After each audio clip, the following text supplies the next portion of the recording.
아멘. 아멘. 완성될 영광을 소망하며라는 제목으로 하나님 말씀 같이 나누도록 하겠습니다. 미국 서남방 애리조나 주에 그 캘리포니아가 있는 그 지역이죠. 그 지역에 사망의 골짜기라는 곳이 있다고 합니다. 사망의 골짜기. 이름이 되게 특이하죠. 사망의 골짜기. 왜 이런 이름을 얻게 되었냐 하면은 과거 한 120년도 전이에요. 과거에 그 지역에 금이 많이 난다라는 어떤 소문이 돌았던 거예요. 그러니까 금이 많이 난다고 하니까 사람들이 그 금을 좀 얻고자 막 몰려든 거죠. 그래서 그 골짜기로 막 사람들이 몰려들어요. 근데 다 그 지역이 워낙 가뭄이 길고 또 물이 없는 곳이기 때문에 그 골짜기 들어가면은 죽는 게 너무 당연하거든요. 근데 사람들이 금을 캐고자 하는 어떤 목적을 가지고 그 골짜기로 들어섰고 실제로 조금씩 가다 보니까 그 사람들 눈에 뭐가 보이는 거예요. 물이 필요해서 물을 막 찾으려고 하는데 실제로 한 500m, 한 1km 막 이제 어느 정도 거리가 지나면 오아시스 같은 뭔가 샘물이 있는 어떤 연못 같은 그런 모습이 계속 보이는 거죠. 그러니까 사람들이 그 골짜기 한번 들어가면 조금 다시 나와서 다시 뭐 이것저것 준비하고 뭐 금을 캘 준비를 해서 다시 들어가 그런 게 아니라 한번 들어가면 계속 가서 결국엔 물이 없어서 목말라 죽을 수밖에 없는 그런 골짜기가 되었다고 합니다. 그래서 그 골짜기의 이름이 사망의 골짜기래요. 그 사람들이 봤던 건 무엇일까요? 거긴 물이 없습니다. 근데 물이 없다는 걸 알고도 들어가서 물을 찾아서 물이 있는 것처럼 그 자리를 계속 나아가는 거예요. 그들 눈에 보인 게 마치 그들은 진짜처럼 느꼈지만 그것은 신기루였어요. 건조한 지역에 아무것도 없는 물이 없는 아주 건조한 지역에 사람들의 마음속에 무언가 떠올라서 그게 실제 보이는 것처럼 느껴지는 거죠. 그러니까 신기루를 보고 그것을 향해서 막 가는 거예요. 저기 가서 물 좀 먹고 다시 또 금을 찾아 갈 수 있을 거야. 계속 가요. 근데 아무리 가도 물이 없죠. 그래서 죽임을 당하는 아주 슬픈 그런 일들을 겪게 되는. 그래서 그 골짜기 이름이 사망의 골짜기라고 합니다. 신기루를 경험한 사람들, 뭐 우리 가운데 혹시 신기루를 경험하신 분들이 있으실까요? 네, 뭐 모르겠습니다. 있을런지. 근데 그 신기루를 경험한 사람들의 표현은 다 그래요. 진짜 눈앞에 그것이 잡힐 것 같다는 거죠. 진짜 손에 딱 쥐어질 것 같은 느낌이 든대요. 그게 신기루가 갖고 있는 엄청난 힘인 것 같습니다. 그리고 어찌 보면은 그게 인간의 연약함인 거죠. 심적으로 육체적으로 좀 지쳐 있을 때 그 마음에 어떤 원하는 대상들을 자신이 갖고 싶은 것을 마치 있는 것처럼 보고 잡을 수 있어 이런 마음이 들어서 막 가는 그 모습. 그 사망의 골짜기를 마치 생명의 골짜기처럼 여기는. 다른 사람들은 거기서 죽었어. 거기 잘못 가면 죽는데 금이 있다고는 하는데 잘못 가면 죽는데 물이 없대. 아니야, 나는 가서 금을 캐서 내 인생의 생명을 얻을 수 있을 거야. 마치 사망의 골짜기가 아니라 생명의 골짜기인 것처럼 그곳을 여기고 막 가는 거죠. 인간 안에 있는 그 탐욕, 그 어떠한 욕망이 만들어내는 그런 허상인 거라고 생각을 합니다. 그리고 그만큼 인간이 참으로 연약하다는 것을 이야기하고 있어요. 우린 연약합니다. 나도 모르는 사이에 내 마음속에 그런 신기루와 같은 것들을 그려내고 그것이 마치 곧 이루어질 것처럼 생각하고 살아가요. 그래서 우리가 마음속에 여러분의 다이어리에 어떤 캘린더에 몇 년 후에 이렇게 될 거야. 몇 년 후만 지나면 뭐가 좀 이렇게 잘 지나면 이번에만 조금 이렇게 대박이 나면 이렇게 될 거야. 이렇게 바뀔 거야. 라는 어떠한 이제 그림들을 많이 그리고 사는 것이죠. 근데 안타깝게도 그게 내가 생각한 대로 내가 그린 대로 내 원함의 그 모습대로 이루어지는 경우보다는 어떻습니까? 생명의 골짜기라고 생각해서 가지만 그 자리에 가보니 사망이 있는 거예요. 낙심이 있는 거죠. 그래서 육신으로 살아가는 이 우리의 연약함 속에서는 그 육체의 소욕을 따라 살아가는 이런 연약함의 모습들이 있다는 거죠. 사랑하는 우리 청년 여러분, 우리는 육신 가운데 살고 있습니다. 그러나 육신 가운데만 사는 것이 아니라 하나님께서 우리에게 성령을 허락하여 주셔서 우리는 이제 어떻게 해요? 영적인 하나님의 사람들로서 육의 죄의 영역 가운데 살고 있으나 우리는 영적으로 하나님과 소통하는 그런 영적인 분별력을 가지고 살아갈 수 있는 사람들이 저와 여러분입니다. 믿으십니까? 아멘. 그게 바로 저와 여러분이에요. 그래서 내 마음속에 어떤 사망의 골짜기를 생명의 골짜기로 바라보고 신기루를 만들어가는 그런 허상을 마치 실제처럼 꿈꾸고 살아가는 그런 나의 육체적인 육신의 연약함이 있다면 반대로 그것이 거짓이야, 그거 허상이야, 너 그대로 가면 죽어라고 내 안에서 외치는 어떤 영적 분별력 또한 하나님께서 우리에게 허락해 주셨다는 겁니다. 사랑하는 청년 여러분, 이번 한 주간 지내시면서 그 하나님께서 허락해 주시는 성령께서 말씀하여 주시고 성령께서 깨닫게 해주시는 그 영적 분별력 가운데 여러분 이번 한 주 살아내셨습니까? 어떠셨습니까? 이번 주에 말씀 사경회가 있다는데 말씀 사경회를 가야 되는데 하필 그때 내가 좋아하는 스포츠 경기를 하는 거죠. 어떡하지? 어차피 재미없을 거야.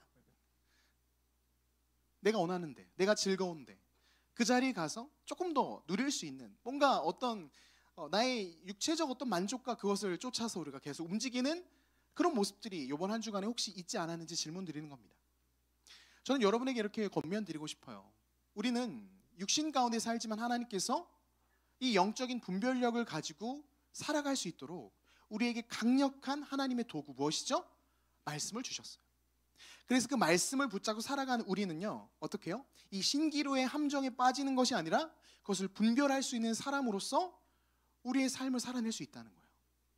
그래서 그러한 모습으로 저와 여러분이 살아내길 소망합니다. 다시 한번 우리가 내일부터 또 한 주를 살아낼 거 아닙니까? 그 살아내는 자리에서 분별력 없는, 그래서 마치 허상을 진짜처럼 쫓아가는 인생이 아닌 진짜 하나님이 기뻐하시는 이 세대를 분별하여 영적 예배를 드릴 수 있는 저와 여러분들에게 소망합니다. 이 시간 말씀을 좀 시작하면서 우리가 앞뒤로 좀 이렇게 인사를 나눴으면 좋겠어요. 분별하며 삽시다 라고 한번 인사 나눠볼까요? 분별하며 삽시다.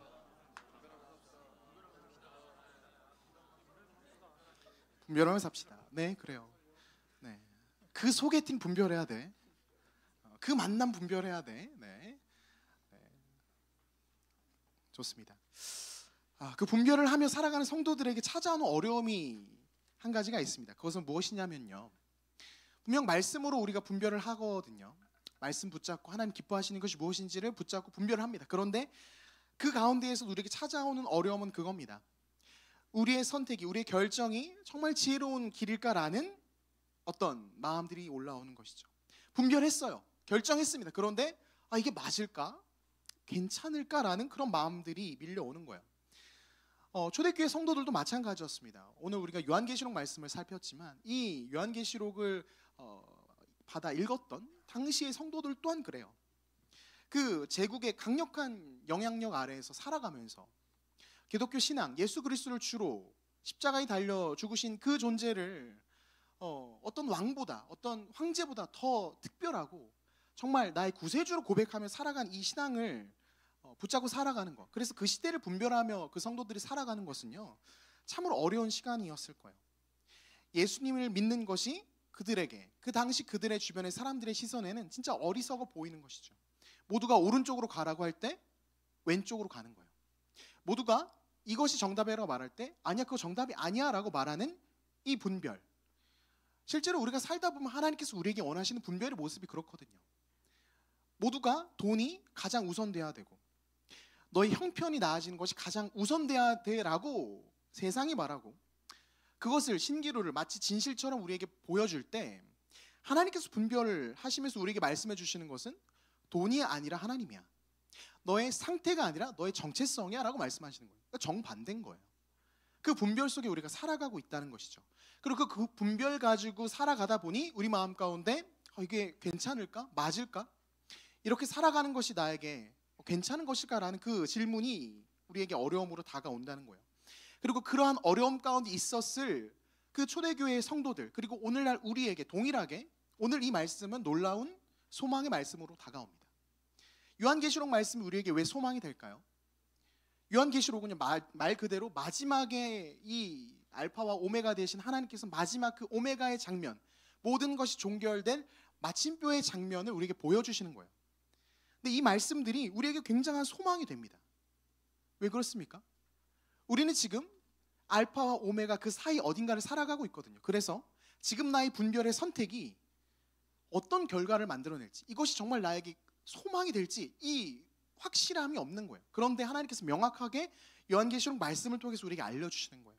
너희들의 그 분별, 너희들의 그 선택, 너희들의 그 헌신과 자기 부인과 포기가 그게 어리석지 않아, 너네 잘하고 있어, 괜찮아 라는 말씀으로 실은 이 요한계시록 말씀 우리에게 다가오는 것이죠. 그래서 여러분 성경을 읽으시면서 특별히 요한계시록을 항상 성경 통독의 마지막으로 두지 마세요. 마지막으로 두시니까 요한계시록을 못 읽으세요. 못 읽어요. 성경 통독 하시는 분들도 그 마지막으로 요한계시록 두는 게 그렇게 어려워서 마지막 이제 다 끝났어. 근데 요한계시록이야. 갑자기 욕 나오고 막 힘들어요. 막 그러면 이제 어려워지는 거죠. 여러분에게 추천드립니다. 성경 통독 하실 때 처음 이 열정과 힘이 넘치실 때 어려운 것부터 도전하시는 거예요. 요한계시록 먼저 읽으세요. 레위기 먼저 읽으시고요. 이사야 먼저 읽으시고요. 에스겔 긴 거, 분량 긴 거 먼저 도전하시는 거예요. 그러면서 그것들을 격파하고 나면 자신감이 붙거든요. 중간에 포기하고 싶어도 읽은 것 때문에 아쉬워서라도 포기를 못해요. 그렇게 어려운 것들을 좀 읽으시고 그 다음에 신약으로 넘어와서 짧은 거, 분량 짧은 거, 하지만 권으로 치는 거. 그래서 한 권씩 한 권씩 계속 넘기시는 거예요. 갑자기 성경 통독을 지금 설명하고 있는데 다시 말씀으로 돌아와서 요한계시록을 우리가 어려워하는 이유가 성경 마지막에 있기도 하지만 안타깝게도 이단 신천지가 이 요한계시록에서 하나님께서 우리에게 보여주시는 그 아름다운 그 소망의 장면을 좀 이렇게 이상하게 만들어놨어요. 새하늘과 새 땅, 이 말을 들으면 어떠십니까? 느낌이 어때요? 뭔가 좀 깨림칙하시죠? 새하늘과 새 땅, 신천지 아닌 것 같은데? 이거 좋은 거 아닌 것 같은데? 근데 이게 저는 그렇게 생각해요. 사단의 전략이라고 생각해요. 가장 좋은 것, 가장 하나님께서 우리에게 약속으로 주신 그 소망으로 주신 것들을 사단은 이렇게 비틀어 버리는 거죠. 무지개 어떻습니까? 무지개 어떤 의미예요? 하나님의 언약의 증표였어요. 근데 교회 둘러보시면서 무지개 찾아보신 적 있으세요? 잘 보이십니까? 무지개가? 없어요. 이상하게 이제 무지개를 그리는 게 이상한 이런 문화로 바뀌어버린 것이죠. 요한계시록의 새하늘과 새 땅도 마찬가지예요. 하나님께서 주신 특별한 소망의 장면이고 소망의 모습인데 그걸 말하고 표현하는 게 되게 이상한 거예요. 그래서 우리는 신천지를 기다려야 돼. 어떠세요? 신천지가 노래해야 돼. 이게 굉장히 중요한 표현이거든요. 우리 성도들에게는 정말 신천지를 소망해야 돼요. 이상하잖아요, 그렇죠? 느낌이 그렇게 된 거예요. 하지만 말씀을 보면서 우리는 하나님께서 왜 이것을 소망의 대상으로 주셨는지 살펴볼 수 있어야 되는 것이죠. 특별히 과거의 초대교회 성도들뿐만 아니라 우리 역시도 하나님께서 예비하신 그 새하늘과 새 땅, 그 소망의 대상에 대해서 깊이 좀 살펴볼 필요가 있습니다. 오늘 말씀을 좀 살펴볼 건데요. 먼저 1절부터 한번 같이 읽어볼게요. 오늘 본문 1절입니다. 같이 한번 읽어볼까요? 1절 시작. 또 내가 새하늘과 새 땅을 보니 처음 하늘과 처음 땅이 없어졌고 바다도 다시 있지 않더라. 자, 새하늘과 새 땅이래요. 이전 땅과 하늘은 없습니다. 이전에 하나님께서 천지를 창조하신 모습도 참으로 아름답죠. 참으로 영광스러웠어요. 그런데 요한이 봤던 그 마지막 그 오메가의 순간에 그 하나님께서 만들어주신 그 모습은 마치 그런 것 같은 거예요. 판타지나 어떤 영화, 어떤 그 판타지물 만화 이런 거 봤을 때 그 장면이 확 보이면서 그 너무나 아름답고 또 찬란한 모습에 압도당하는 그런 거죠. 그러니까 그 찬란함에 그 경이로움에 압도당하는 거예요. 여기서 말씀에서 기록하고 있는 새 하늘, 새 땅은 이것은요 바로 하나님의 영광, 하나님의 그 영화로움이 그 하늘과 땅에 가득하다는 거예요. 그 영화로움 가운데 압도당하는 그 모습을 표현하고 있는 거죠. 그러니까 우리 머릿속에 쉽게 그려지진 않아요. 제가 뭐 예시로 말씀드렸던 판타지물의 어떤 만화, 영화 이런 장면들은 굉장히 단편적인 그리고 피조물인 인간의 머릿속에서 그려낸 것이죠. 그러니까 우리의 머리로는 감히 이해할 수 없는 그 하나님의 영광스러움이 모든 세계에 가득한 거예요. 그 새하늘과 새 땅을 보는 것이죠. 그 놀라운 그 하나님의 영광이 충만한 그 모습 속에서 요한이 듣게 되는 음성이 뭐예요? 3절과 4절 제가 읽을게요. 같이 말씀 띄워주시고 따라와 주세요. 내가 들으니 보좌에서 큰 음성이 나서 이르되 보라 하나님의 장막이 사람들과 함께 있음에 하나님이 그들과 함께 계시리니 그들은 하나님의 백성이 되고 하나님은 친히 그들과 함께 계셔서 모든 눈물을 그 눈에서 닦아주시니 다시는 사망이 없고 애통하는 것이나 곡하는 것이나 아픈 것이 다시 있지 아니하리니 처음 것들이 다 지나갔음이로라. 아멘. 그 영화롭고 영광스러운 그 장면 속에서 음성이 들리는데 그 음성이 바로 하나님의 음성이 들리는 거죠. 근데 그 음성이 참으로 위로가 되고 우리에게 마음 가운데 다가오는 것은요, 4절 먼저 살펴보면 그 음성이 모든 눈물을 그 눈에서 닦아주신다라는 말씀을 하시는 거예요. 모든 눈물을 그 눈에서 닦아주시니 다시는 사망이 없고 애통하는 것이나 곡하는 것이나 아픈 것이나 이 모든 것들이 없다라는 말씀해 주세요. 여러분, 이 말씀이 우리에게 굉장히 큰 위로가 되는 것은요, 이 말씀이 무엇을 의미하고 있는 거예요? 이 세상, 우리가 지금 살아가고 있는 이 죄로 물들어든 죄 가운데 모든 것이 운행되어 가고 있는 이 죄의 세상에는 무엇이 있는 거예요? 눈물이 있어요. 사망이 있고요, 고통이 있고 애통이 있습니다. 아픈 것이 있어요. 이것을 피할 수 있는 인생들은 아무도 없다는 거예요. 전쟁으로 부모를 잃은 그 아이의 눈물, 전쟁으로 사랑하는 아이를 잃은 그 부모의 절규, 우리가 보고 있잖아요. 제가 얼마 전에도 영상을 하나 봤는데 어떤 중독에서 벗어나지 못해서 자신의 인생을 막 한탄하는 어떤 한 중년 남성의 인터뷰 영상이었어요. 근데 제가 그걸 보는데 너무 가슴이 아프더라고요. 그 사람이 이 도박에 중독이 돼서 그것에 헤어나오지 못해서 자신의 인생을 거기 다 쏟아 부은 거예요.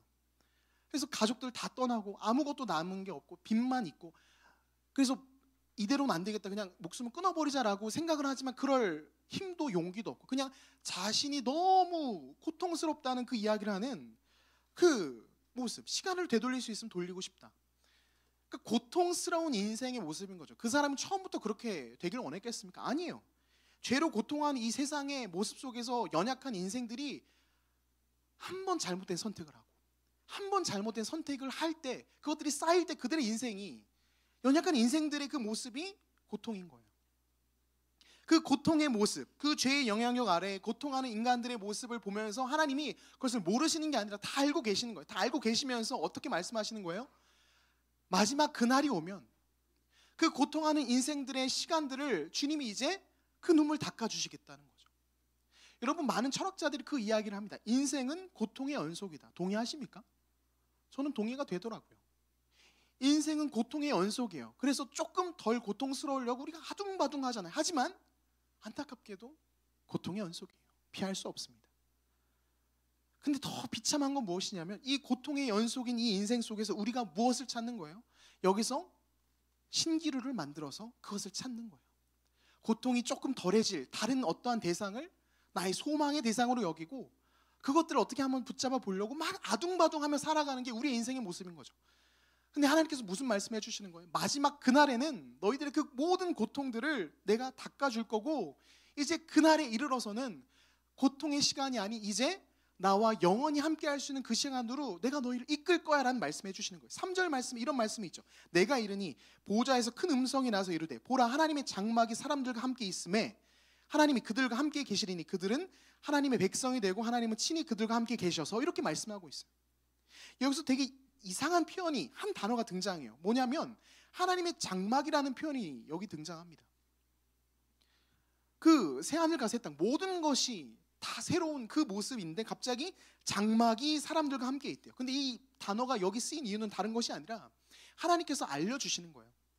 이스라엘 백성들을 처음부터 부르셨던 그 순간부터 하나님이 이스라엘 백성들, 하나님의 언약 백성들에게 말씀하셨던 것은 내가 너희와 함께 있을 거야. 난 너희와 함께 있기를 원해. 그래서 너희 고통하는 인생들을 내가 이끌어 주길 원해. 그 말씀을 끊임없이 하셨어요. 레위기 말씀 볼게요. 레위기 26장 11절 12절 같이 한번 읽어볼까요? 레위기 26장 11절 12절 읽습니다. 시작. 내가 내 성막을 너희 중에 세우리니 내 마음이 너희를 싫어하지 아니할 것이며 나는 너희 중에 행하여 너희의 하나님이 되고 너희는 내 백성이 될 것이니라. 하나님은 끊임없이 이 말씀을 하셨던 거예요. 내가 너희와 함께하고 이 고통하는 인생 속에서 너희를 이끌 거야. 너희를 이끌 거야. 나와 함께 가자라고 하나님 끊임없이 말씀하셨죠. 그래서 신약에서는 결국에 그 하나님께서 말씀이 육신이 되어 우리에게 임하시는 놀라운 예수 그리스도를 보내주시는 거예요. 요한복음 1장 14절 제가 읽을게요. 말씀이 육신이 되어 우리 가운데 거하심에 우리가 그의 영광을 보니 아버지의 독생자의 영광이요 은혜와 진리가 충만하더라. 아멘. 이 고통하는 인생을, 이 불쌍한 연약한 인생들을 건지시고 우리와 함께 하시기 위해서 하나님께서는 끊임없이 두드리셨고 말씀하셨고 우리에게 찾아오셨죠. 그리고 마지막 날에 그 오메가의 그 순간에는 무슨 말씀하시는 거예요? 이 땅에서 연약한 죄로 인해서 하나님과 함께하는 것들이 우리에게 힘들고 부족하고 그래서 고통하던 인생을 살아왔다면 마지막 그날에는 영원히 우리와 함께하는 그 새 예루살렘을 허락해 주시겠다는 거예요. 그래서 그분이 우리의 온전한 하나님이 되셔서 그분과 영원히 함께하고, 그리고 우리가 그분의 하나님이 되고 우리가 그분의 자녀가 된 이 놀라운 그 장면을 우리에게 보여주신다는 거죠. 사랑하는 청년 여러분, 우리가 진정으로 소망으로 둬야 될 것은요, 바로 이 장면이에요. 이 땅에 어떠한 것들을 자꾸 소망의 대상으로 내가 잡을 수 있을 거야, 가질 수 있을 거야, 그래 보이죠. 그래 보여요. 그래서 수많은 사람들이 사망의 골짜기를 걷는 거예요. 하지만 우리는 이 땅에서 그런 다른 여러 가지 것들을 소망의 대상으로 두는 게 아니라 이 요한계시록의 마지막 이 장면, 알파와 오메가 되신 하나님께서 태초에 천지를 창조하시고 마지막 날에 우리를 부르셔서 온전한 회복을 이루시는 그 장면을 소망하며 이 땅을 살아가는 것이죠. 그래, 지금은 힘들지만, 지금은 비록 눈물나게 버겁고 고통스러운 인생을 지금 내가 살아가지만 하나님께서 알고 계시고 지금도 성령으로 나와 함께하고 계셔서 나를 이끄시는 분이 계시지. 지금은 고되고 지금은 버겁지만 이대로 끝나지 않을 거야. 마지막 날에 하나님 안에서 우리가 회복되는 거죠. 우리의 눈물이, 우리의 안타까움이, 우리의 한숨이, 죄로 고통했던 모든 것들이 회복될 그 모습을 실은 우리가 소망하며 살아가야 된다는 거예요. 그것을 소망하며 이 땅을 살아갈 때 우린 이 땅의 고통과 눈물에 발목 잡히지 않게 되는 거죠. 수많은 사람들이, 수많은 이 시대 청년들이 그 세상의 여러 가지 것들을 마치 손에 잡힐 것처럼 붙잡으려고 살아가다가 그게 이루어지지 않자 눈물 짓고 슬퍼하다가 거기에 발목 잡혀요. 거기서 그 다음 발자국으로 넘어가지 못하는 거예요. 왜냐? 그것이 나의 소망의 대상이었는데 그 소망의 대상 붙잡으려고 달려가다가 잡히지 않거든요. 그러니까 낙심하죠. 계속 눈물 흘리고 앉아 있는 거예요. 주저앉아 있는 거예요. 하지만 우리의 인생 가운데 진정한 소망을 새하늘과 새 땅, 영원히 하나님과 함께하며 하나님께서 나의 모든 아픔과 고통들을 위로하시고 회복시킬 그 모습을 우리가 소망의 대상으로 붙잡고 살아간다면, 여러분, 이 땅에 살면서 넘어질 수 있고 한번 돌불에 걸려서 자빠질 수는 있습니다. 하지만 거기서 엎드려지고 거기서 포기해버리는 인생은 우리가 가지 않는 거예요. 일어나서 어떻게 해요?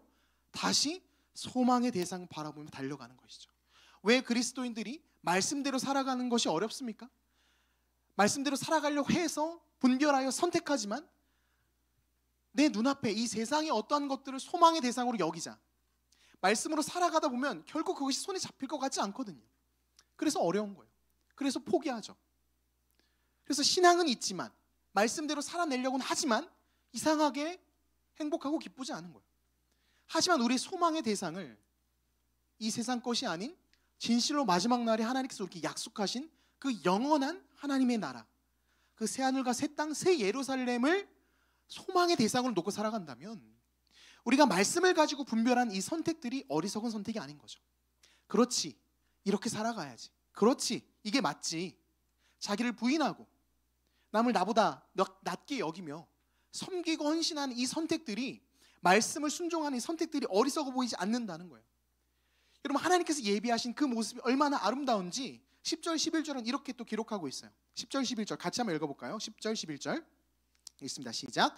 성령으로 나를 데리고 크고 높은 산으로 올라가 하나님께로부터 하늘에서 내려오는 거룩한 성 예루살렘을 보이니 하나님의 영광이 있어 그 성의 빛이 지극히 귀한 보석 같고 벽옥과 수정같이 맑더라. 아멘.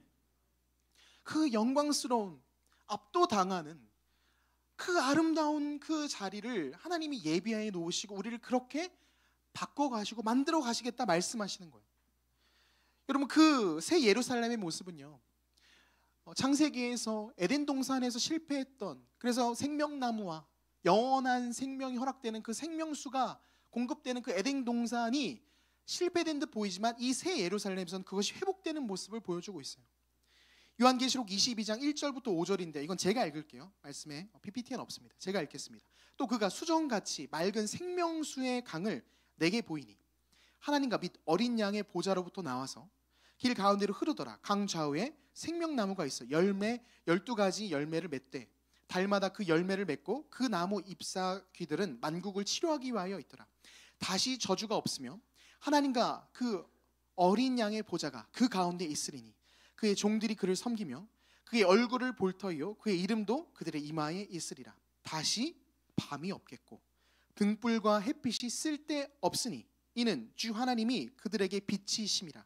그들이 세세토록 왕노릇 하리로다. 이 모습인 거예요.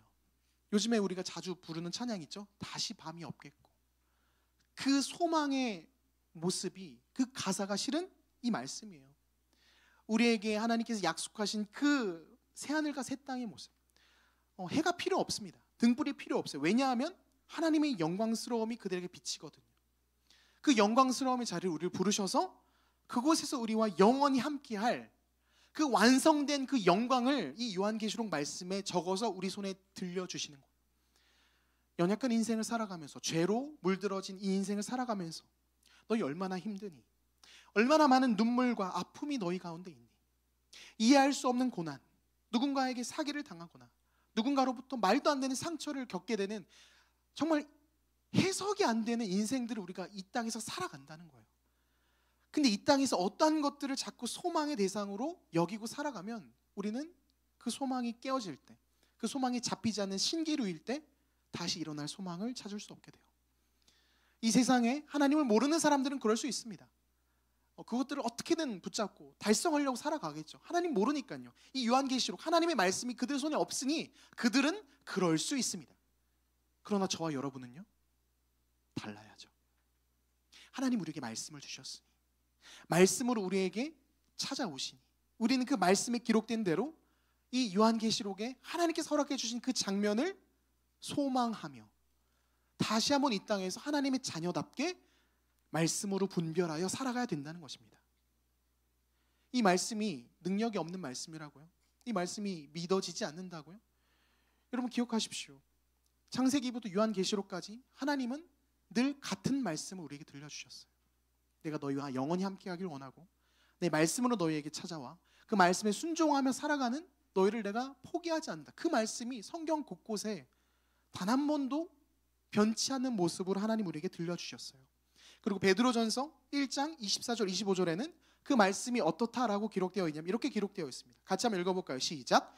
그러므로 모든 육체는 풀과 같고 그 모든 영광은 풀의 꽃과 같으니 풀은 마르고 꽃은 떨어지되 오직 주의 말씀은 세세토록 있도다 하였으니 너희에게 전한 복음이 곧 이 말씀이니라. 아멘. 말씀은 영원합니다. 그 말씀을 우리가 붙잡고 그 말씀에 기록된 대로 하나님께서 우리가 붙잡고 살아가야 될 그 소망의 대상을 놓치지 않고 다시 한번 살아가는 저와 여러분 되길 소망합니다. 그 어떠한 신기루, 어떠한 것들을 생명의 골짜기인 것처럼 여기고 살아가는 모습이 우리 가운데 있다면, 내 마음에 있다면, 다시 말씀드리지만 우린 연약한 인생이기 때문에 이 육체가 원하는 것들을 자꾸 신기루를 만들어서 그게 나에게 생명을 줄 것처럼 자꾸 그리고 쫓아가려고 한다는 거예요. 그게 우리의 연약함입니다. 목사인 저는요, 그게 없을까요?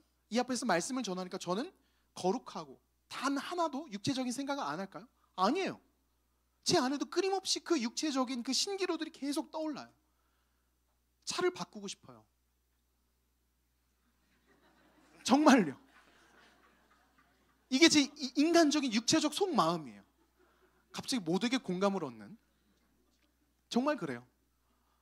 차가 바뀌었으면 좋겠어요. 더 안전하고 더 튼튼한, 우리 가족을 지켜줄 수 있는 더 좋은 차였으면 좋겠어요. 그게 제 안에 신기루처럼 막 떠올라요. 뭐 차만 바꾸고 싶을까요? 제 이름의 명의가 있는 집이 있었으면 좋겠어요. 주여 집을 주소서. 집만 바꾸면 좋을까요? 양복도 바꾸고 싶어요. 구두도 바꾸고 싶고 핸드폰도 바꾸고 싶고. 그럼 무엇을 의미합니까? 우리 안에 끊임없이 신기루가 그려지고 잡힐 것처럼 내 마음에 떠오르는 대상들이 항상 있어요. 근데 그것은 무엇이라고요? 생명의 골짜기가 아닌 사망의 골짜기의 모습들이에요. 그것들을 소망하며 살아갈 때 우리에게 찾아오는 건 고통, 눈물, 아쉬움, 누군가의 경쟁 속에서 왜 나는 없지? 왜 나는 이게 갖춰지지 않았을까?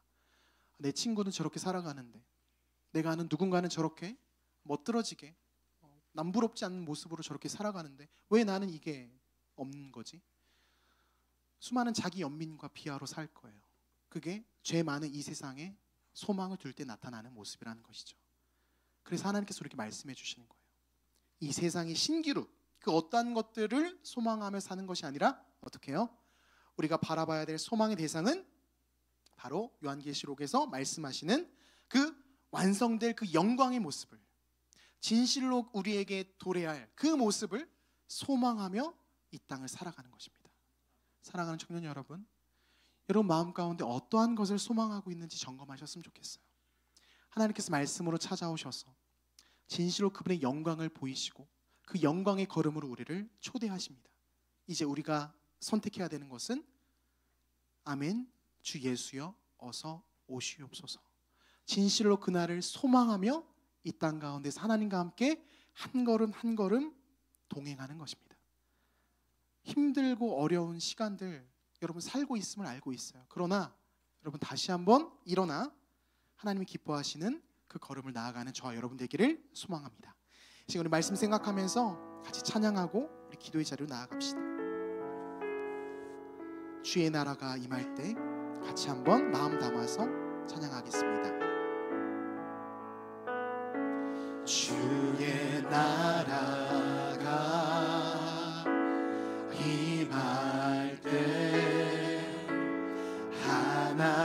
하나님 임재하실 때 예배가 회복되며 기적은 일어나네, 기적은 일어나네. 전능하신 주 영원하신 능력의 통치자 자유가 선포되어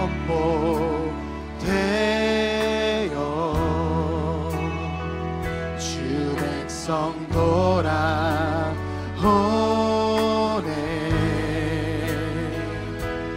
하나님 나라 임하소서. 영광과 존귀 능력과 위엄 놀라운 사랑의 기적의 하나님 지금 이곳에 오소서. 다시 한번 고백합니다. 주의 나라가 임할 때 하나님 임재하실 때 예배가 회복되며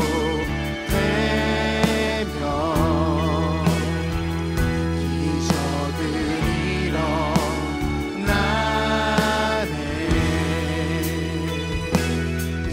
전능하신 주 영원하신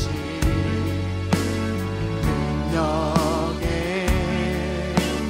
통치자 자유가 선포되어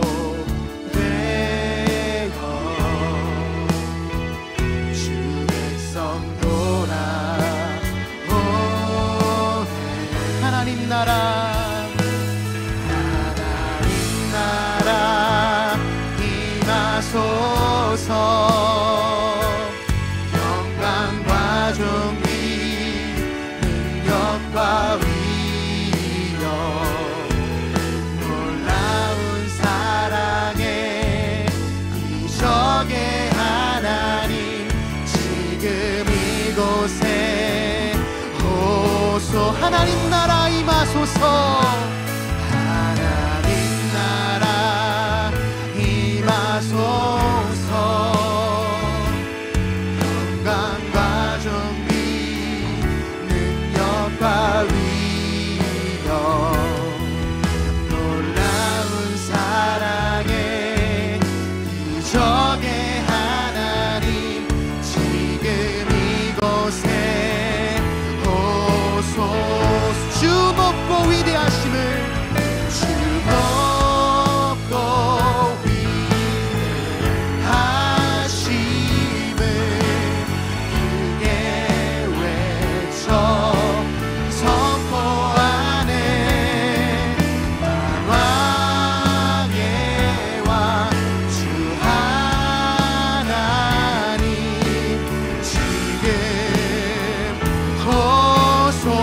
한번 고백합니다. 주 높고 위대하심을, 주 높고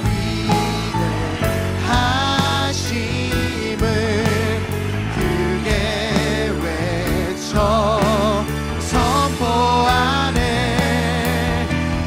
왕의 왕 주 하나님 지금 어서 하나님 나라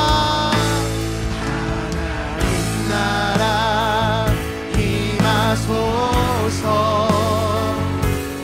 영광과 존귀 능력과 위력 놀라운 사랑에 이적의 하나님 지금 이곳에 오소.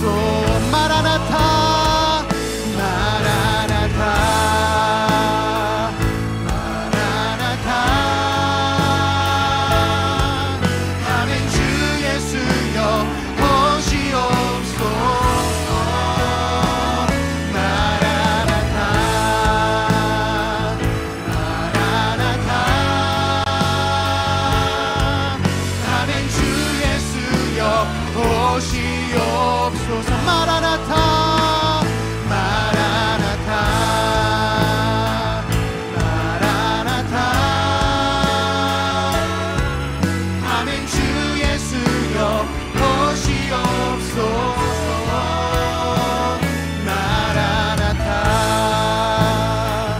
마라나타. 아멘. 주 예수여 오시옵소서.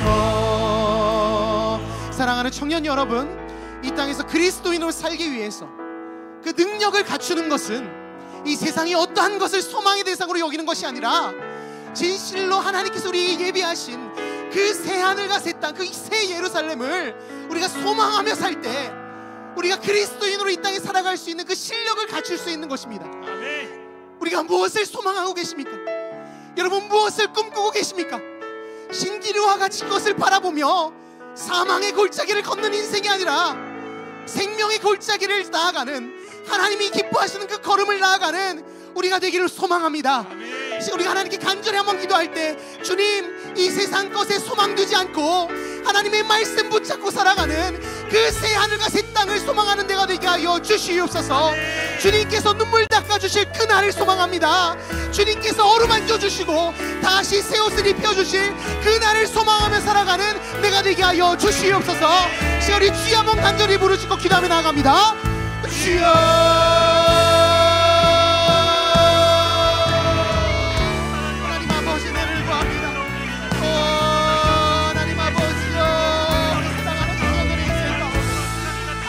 다시 한번 마땅히 소망의 대상으로 우리가 여겨야 될 것들을 보게 하여 주시옵소서.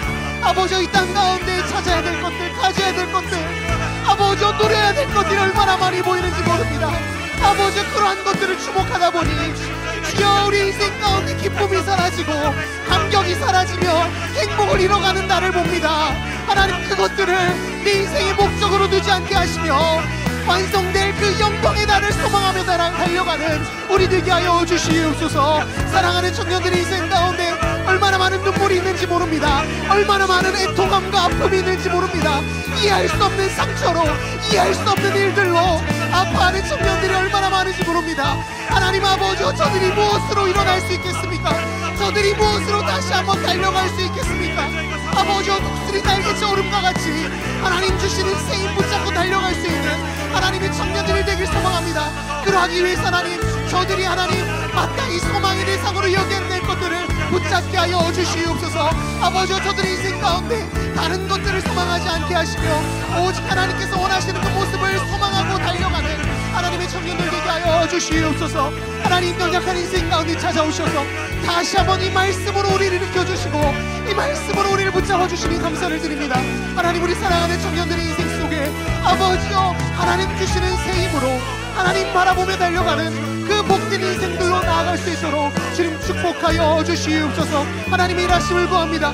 주여, 저들을 붙잡아 주시고 저들의 인생 가운데 다시 한번 하나님의 뜻을 붙잡고 달려가는 아버지여 주님의 사람들 되게 하여 주시옵소서. 하나님 아버지여 저들을 불쌍히 여겨주시며 저들의 인생 속에 하나님이 하나님 되실 수 있도록, 하나님이 하나님 되실 수 있도록 주님 축복하여 주시옵소서. 아버지 은혜를 구합니다. 아버지 은혜를 구합니다. 다시 한번 주님의 뜻 붙잡고 달려가는 우리 청년들 될 수 있도록 주여 인도하여 주시옵소서. 아버지 인도하여 주시옵소서. 사랑하는 청년 여러분, 여러분의 인생이 참으로 쉽지 않음을 저 또한 알고 있습니다. 여러분의 눈물과 그 안타까운 이야기들을 들을 때마다 과연 우리 청년들이 어떻게 하면 다시 하나님 앞에서 그리스도인으로, 그 성도로 살아갈 수 있을까? 제 마음에 참으로 큰 기도 제목입니다. 그럼 오늘 말씀을 통해 이렇게 살펴보지만 여러분, 이 세상은, 이 인생들의 걸음은 눈물과 고통과 신음이 가득합니다. 그것이 이상한 것이 아니라 죄가 가득한 이 세상 속에 너무나 당연한 모습인 것이지요. 그렇게 우리의 소망의 대상을 이 세상에, 이 땅의 것으로 두는 것이 아니라 정말로 우리에게 영원한 것을 약속하신 그 하나님께로 우리가 소망의 대상을 둬야 됩니다. 그거 쉽지 않음을 알고 있지만 우리에게 말씀으로 찾아오셔서 이 말씀을 우리 손에 들려주신 이유는 우리를 혼자 내버려 두시는 것이 아니라 그 소망의 대상을 품고 달려갈 수 있도록 하나님께서 우리를 붙잡아 주시겠다는 것입니다. 아멘. 말씀으로 찾아오셔서 다시 한번 새 힘을 주셔서 독수리 날개쳐 올라감과 같은 하나님의 사람들로 우리를 이끌어 가시겠다는 것입니다. 아멘. 우리가 한번 넘어질 수 있습니다. 눈물 흘릴 수 있습니다. 그러나 주님을 의지하여 다시 한번 일어나 달려가는, 하나님 주시는 새 힘으로 달려가는 저와 여러분 되길 소망합니다. 아멘. 이 시간 우리가 하나님께 간절히 한번 기도할 때 마지막으로 이렇게 기도했으면 좋겠습니다. 주님, 지금 내가 이 땅의 것들을 소망하고 달려가느라 내 마음에 얼마나 큰 낙심이 있는지 모릅니다. 주님, 나를 긍휼히 여겨주셔서, 나를 불쌍히 여겨주셔서 다시 한번 말씀으로 나를 일으켜주시고 성령 하나님께서 나를 다시 한번 세워주셔서 주님이 기뻐하시는 걸음을 내디딜 수 있는, 말씀으로 분별하여 살아갈 수 있는 하나님의 청년 되길 소망합니다. 주님, 나와 함께하여 주시옵소서. 나를 불쌍히 여겨 주시옵소서. 이 시간 간절한 마음을 담아 우리 주여 한번 무릎 꿇고 마지막으로 기도하며 나아갑시다. 기도합니다. 주여,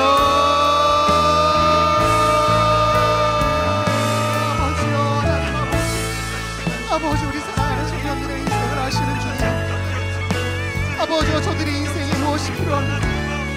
아버지와 저들의 인생에 무엇이 필요합니까?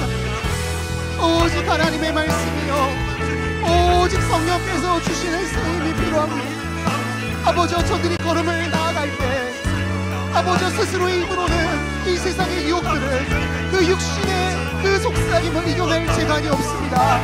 아버지와 저들이 일어날 수 있는 힘은, 그 힘은 오직 하나님의 말씀, 영원하시며 지금도 살아 역사하시는 그 말씀 붙잡고 달려가야 합니다. 아버지, 우리 사랑하는 청년들, 그 말씀 붙잡고 달려가는 아버지, 이 시대 하나님이 찾으시는 청년들 되게 하시며 다시 한번 하나님 앞에서 주님 주시는 능력으로 일어나 달려갈 수 있는, 아버지, 독수리 날개쳐 올라간 것 같은 새 힘으로 달려가는 하나님의 말씀을 살아낼 수 있는, 아버지, 영적 예배를 드릴 수 있는 주님이 찾으신 귀한 청년들 되게 하여 주시옵소서.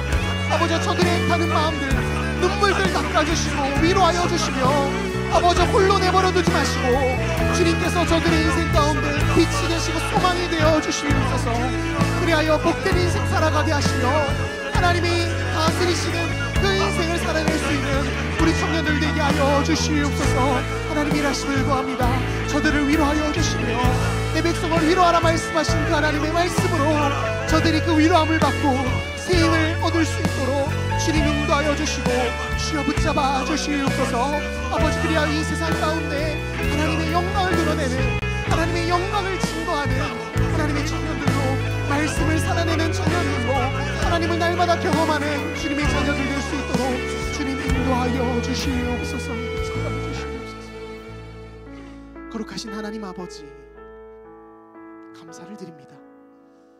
우리가 무엇이 간데 우리를 사랑하여 주시고 말씀으로 찾아오시며 영원한 소망의 그 장면까지 우리의 마음속에 그려주시고 꿈꾸게 하십니까? 주님, 말씀으로 우리에게 가르쳐주신 그 마지막 날의 그 모습을 우리가 다른 사람이 쟁취하는 그 어떠한 것이 아니라 바로 나에게 허락해 주신 그 복된 모습임을 기억하여 그것을 소망으로 붙잡고 달려가게 하여 주시옵소서. 연약한 육체를 가지고 살아가기에 참으로 많은 것을 갖고 싶고 또 누리고 싶은, 그것들을 손에 쟁취하고 싶은 그 유혹 가운데 우리가 살아갑니다. 하나님, 우리 사랑하는 청년들, 그것들을 나의 소망의 대상으로 여겨 사망의 골짜기를 걸어가는 인생들이 아니라 다시 한번 주님 기뻐하시는 믿음의 걸음 나아갈 수 있는, 말씀으로 분별하여 하나님의 뜻을 살아낼 수 있는, 날마다 그리하여 하나님을 경험하는 하나님의 청년들 되게 하여 주시옵소서. 이번 한 주도 다시 한번 그 걸음 내딛기를 소망합니다. 성령께서 힘 주시고 말씀하여 주시옵소서. 주님 홀로 영광 받아주시고 우리를 그 영광스러운 자리로 인도하여 주시옵소서. 감사드리며 주 예수 그리스도의 이름으로 기도드렸습니다. 아멘. 이제는 우리 주 예수 그리스도의 은혜와 하나님 아버지의 그 크신 그 사랑하심과 성령님의 위로고통 역사하심이 다시 한번 그 놀라운 그날을 소망함으로 이 땅에서 넘어져 엎어지는 인생들 아니라 다시 한번 새 힘 얻어 달려갈 수 있는 그 삶을 꿈꾸는 이 자리에 모인 모든 우리 청년들의 삶의 자리 위에 영원토록 함께 하시기를 간절히 축원하옵나이다. 아멘.